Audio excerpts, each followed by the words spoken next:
Sooji son of Shri Rama जी गुजर समाज से है आप और इस धाम के सेवाधारी है। आज यहाँ के जो महंत जी है वो किसी कार्य से किसी भंडारे के अंदर बाहर गए हुए हैं, इसलिए उनसे मुलाकात नहीं हो पाई। सोजी यहाँ के मुख्य सेवाधारी है और यहाँ पर इस धाम की पूरी सेवा में लगे हुए तन मन से। तो इस स्थान का क्या इतिहास है सोजी, और यहाँ पर क्या महिमा है नीम रावण जी की, ये बताओ। नीम रावण जी की यही महिमा आपके या तो जोत का परिचय और आपकी मनोकामना पूरी करनी तो आपकी पार है। मनोकामना उसे पूरी करनी है और जोत का परिचय अमावस की सेवा, अमावस की सेवा। और आपने नजर आ गया, मनी नजर आ गया, आकड़ी नहीं जमन है डेगा। जिस दिन अंतर्ध्यान हुए थे तो सभी को दर्शन दिया था सर। अमावस थी, सत्संग थी, ऊपर सत्संग हो रही थी, गांव वाले ऊपर बैठे हुए थे। आरती महाराज बोले मैं अंदर जाके पूजा पाठ करके वापस आता हूँ। वो अंदर गए और उस दिन जितने भी आने वाले थे चारों तरफ से सत्संग में, अंदवाड़ा चारों तरफ के गांव वाले, उनको सबको रास्ते में दर्शन दिया था उन्होंने। एक ही शब्द बोले थे कि मैं गांव में आपके गांव जाके आ रहा हूँ, आपके गांव जाके आ रहा हूँ। वो लोग बोले महाराज हम तो आपके आ रहे हैं, आप कहाँ जा रहे हो? तो मैं आपके गाँव जा रहा हूँ। सब इकट्ठे हुए और सब बोलते चल रहे थे, सब बता रहे हैं महाराज मेरे को दर्शन दिया, और मेरे को दर्शन दिया। और गाँव वाले बोलते वो अंदर है और आज दिन तक वही बात है। अभी आगे ही बात है। नीम रावल जी महाराज जब यहाँ पर अंतर्ध्यान हुए थे ऊपर कुटिया में, उसके पश्चात में उस दिन यहाँ पर एक विशाल सत्संग का आयोजन उन्होंने खुद नहीं किया था और यहाँ पर बहुत सारे संत महंत और आसपास के क्षेत्रों के सारे भक्त अनुयायी लोग आए हुए थे। तब उसमें कक्ष में जाकर के नीम रावल जी महाराज उसमें अंतर्ध्यान हो गए और वापस उस जो कक्ष से बाहर नहीं आए। लेकिन जो यात्री लोग, जो श्रद्धालु लोग, जो संत महंत रास्ते में मिल रहे थे उनको, उस रास्ते में नीम रावल जी ने सभी को ये कहा था, सभी ने कहा था कि गुरुजी हम आपके स्थान पे आ रहे हैं, आप कहाँ जा रहे हो? तो रावल जी बाबू जी ने कहा कि मैं आपके ही गांव जाकर के आ रहा हूँ, मैं आपके ही गांव जाकर के आ रहा हूँ, आप चलो, आप सत्संग में चलो, आप भंडारे में चलो। तो सभी लोग यहाँ आकर के जब पता चला कि रावल जी बाबू जी तो अंतर्ध्यान हो गए, तो सभी को आश्चर्य हुआ।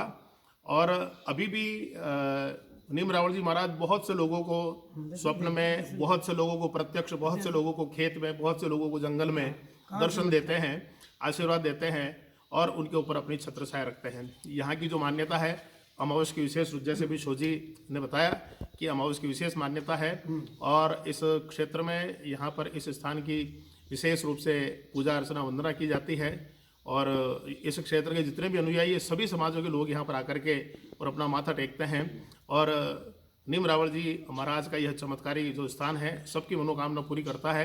कोई भी यहाँ से खाली हाथ नहीं जाता है, खाली झोली आता है और बाबा उसकी झोली को भर करके भेजते हैं। दरवाजा भी उल्टा बंद, दरवाजा उल्टा बंद होगा। जहाँ पे नीम रावल जी बाबा जी अंतर्ध्यान हुए थे उस कक्ष को जो अभी हमने देखा, जहाँ पर श्री नीम रावल जी अंतर्ध्यान हुए थे, वहाँ पर जो वो कक्ष है अभी भी उसका जो मुख्य द्वार है वो उल्टा बंद है। अभी भी वहाँ पर वही ताला लगा हुआ है और वही द्वार है, वही सब कुछ है। और अभी भी कहते हैं कि नाथ जी महाराज जागृत अवस्था में, शून्य अवस्था में अभी भी वहाँ पर आसपास के क्षेत्रों में सभी को, लोगों को दिखाई देते हैं और सभी को अपने दर्शनों से, आशीर्वाद से कृतार्थ करते हैं। यह एक विशाल का नीम का वृक्ष है और यह नीम का वृक्ष जो वर्तमान में यहाँ के महंत जी है, उनके जो दादा गुरु जी थे, उनकी मार्ग में रुकावट पैदा कर रहा था। तो इस पूरे विशाल का नीम के वृक्ष में से इस डाली को ही उन्होंने श्राप दिया बांझ होने का। और अभी भी इस डाली में से किसी प्रकार का कोई बीज नहीं आता, किसी भी प्रकार की कोई उसके अंदर ऊपर नहीं फूटती, किसी प्रकार का अन्य कोई बीज उत्पन्न हो और वापस उसका रोप करके और वापस दूसरा नीम का वृक्ष लगाया जा सके, निम्बुड़ी नहीं आए, इसको श्राप दिया। अभी भी यह जो हिस्सा है यहाँ से लगा करके यहाँ तक का अभी भी यह भाग है। शिवराज जी चौधरी इसी गांव के निवासी है, यह अपने को इसके बारे में बता रहे हैं। आप बड़े ही ध्यान से इसको सुनिए, बोलो। ये जो नीम है इसको एक ही पूरा नीम है, उसको सब में पूरे नीम में निम्बोली आती है, लेकिन उसमें निम्बोली नहीं आती, एक भी निम्बोली नहीं आती। एक ही निम्बोली हो भाई। इसको श्राप दिया था। अभी जो वर्तमान में जो भास जी महाराज है, उनके दादा गुरु थे अमृत रावल जी, उन्होंने इनको श्राप दिया था और आज भी ये डाली बांझ है। निम्बोली ना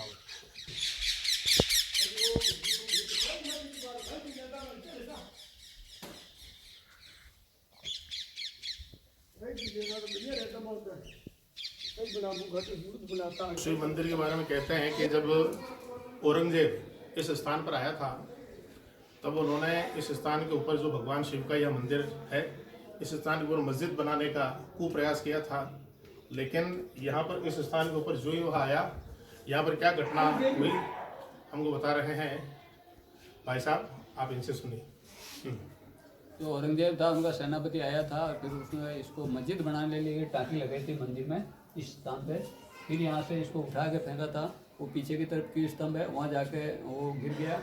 और उसके बाद में उसने यहाँ पनाह मांग के फिर बोला कि आज के बाद हिंदू को गाय, मुसलमान को सूअर, आज के बाद कोई भी आक्रमणकारी मंदिर पे कोई आक्रमण नहीं करेगा, ऐसा बोल के फिर वो चला। यहाँ पर जो शिलालेख है वो शिलालेख भी यहाँ पर भी है और वहाँ पर भी इस स्थान से संबंधित कुछ प्रशस्तियाँ हैं जो राजा महाराजा ठाकुरों ने इस मंदिर के लिए जो भेंट दी थी, दान दी थी, उस इस मंदिर के लिए जो उन्होंने भूमि जागीरे में दी थी, उसके बारे में राजा महाराजाओं द्वारा जो यहाँ भेंट के अंदर दी गई थी, ये शिलालेख उस प्रशस्ति का, उस सम्मान का प्रमाण है।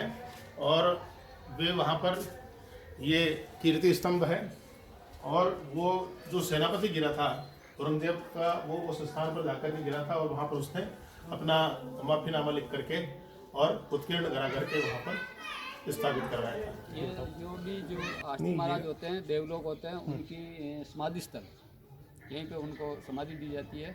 और ये समाधि का चमत्कार है कि किसी के गले में गांठ हो जाती है या आड़स वगैरह जो कुछ भी हो जाता है तो यहाँ जो बासी मुँह आते हैं बिना बोले हुए आते हैं और बिना बोले हुए उनको वापस जाना पड़ता है। यहाँ चूड़ की जो चमकी है वो लगा के चले जाते हैं और वो तैयार हो जाते हैं।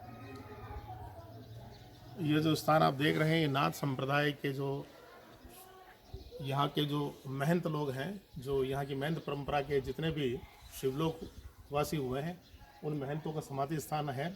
और इस स्थान के ऊपर यह चमत्कार है, जैसा कि अभी हमको बताया भाई साहब ने, कि इस स्थान के ऊपर बिना बोले हुए और बिल्कुल बासी मुंडे यहाँ पर आकर के जो भी इस धरती की जो मिट्टी है, रेत है, उसको लेकर के और अपने कंठ पे, गले पे लगा लेता है तो उसके कंठ के रोग, कंठमाड़ है और गले की गांठें हैं और इत्यादि जो भी शरीर के गड़े गुमड़े हैं, वे सब के सब इस स्थान के ऊपर आकर के और यहाँ पर ठीक हो जाते हैं। सेनापति आया था, मंदिर को मस्जिद बनाने के लिए उसने टाँकी लगाई थी।